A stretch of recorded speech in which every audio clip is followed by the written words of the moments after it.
Andando pelas ruas, talvez você nem note a presença deles. Para muita gente, eles são verdadeiramente invisíveis. Nesse momento, ouvimos muita gente tratar assim as doenças, os vírus, por causa do assunto do momento. Poucos se lembram que, na verdade, existem seres humanos, nossos irmãos, em uma situação muito parecida. A pandemia fez uma total separação, né, entre a sociedade e a população de rua. Eu, com o meu projeto, certo dia eu estava atendendo e eu vi um rapaz gritando desesperadamente: eu não sou o vírus, eu não sou o vírus, eu não sou o vírus. Ele abordou uma senhora, pediu a ela ali algum trocado e ela atravessou a rua, né, de uma forma mais rápida, né? Então ele se sentiu muito machucado com aquilo. E ele ali, em total desespero, ele gritava em meio à praça pública: eu não sou a doença, eu não sou o vírus. Existem milhões de pessoas, milhares de pessoas que estão na rua.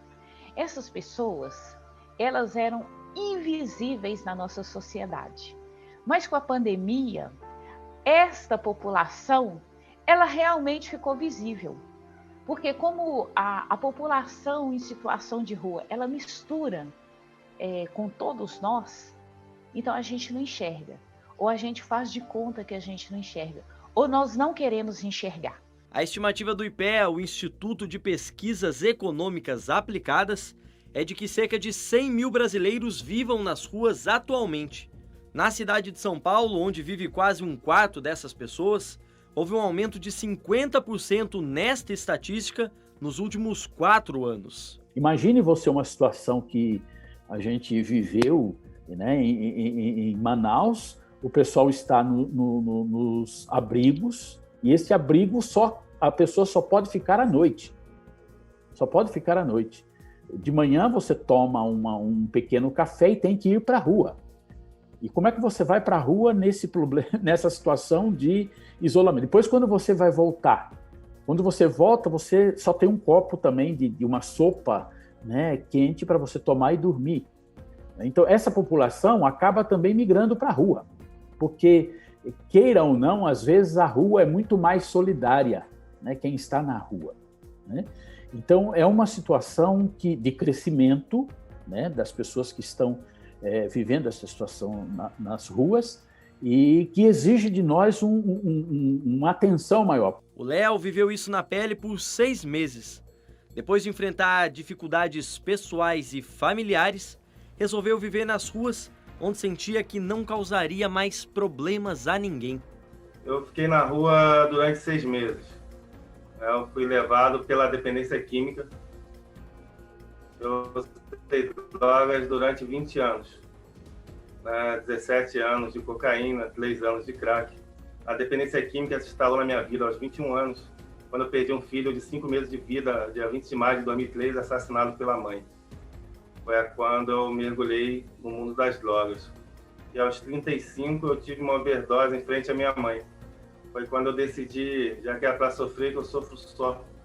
Decidi não mais fazer aquela mulher sofrer e fui morar nas ruas do Rio de Janeiro. A realidade é complexa. Pouco se faz para acolher essas pessoas atualmente, se desconsiderarmos ações do terceiro setor. E aí eu quero agradecer a tantas comunidades, a tantas paróquias que têm feito a coleta de alimentos, feito a sua sopa, a comida, famílias que têm feito isso, né, para dar de comer a essas pessoas, né? E às vezes não só de levar a comida lá num lugar na rua, mas de ter no salão paroquial um ambiente adequado para a pessoa poder lavar sua mão, se higienizar para poder receber. Então, há muita gente, e a gente não pode parar esse trabalho, né? Hoje, além de contar sobre a sua história de vida, ele atua frente a um projeto que busca estender para outros a mesma mão que o ajudou. E percebe o contraditório que a pandemia trouxe a essa população, já que o isolamento eles já vivem. Porém, suas casas são as próprias ruas. São pessoas que não têm a oportunidade, a possibilidade de fazer a sua higiene pessoal. São pessoas que não têm a oportunidade de estar trocando suas vestes. Né? A cada dia mais eles se sentiram mais excluídos.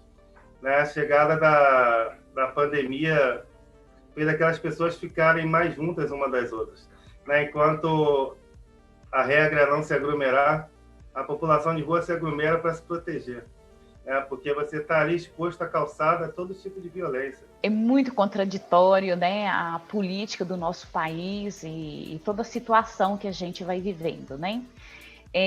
O grande slogan, né, da pandemia foi essa frase, né? Fique em casa, fique em casa, fique em casa.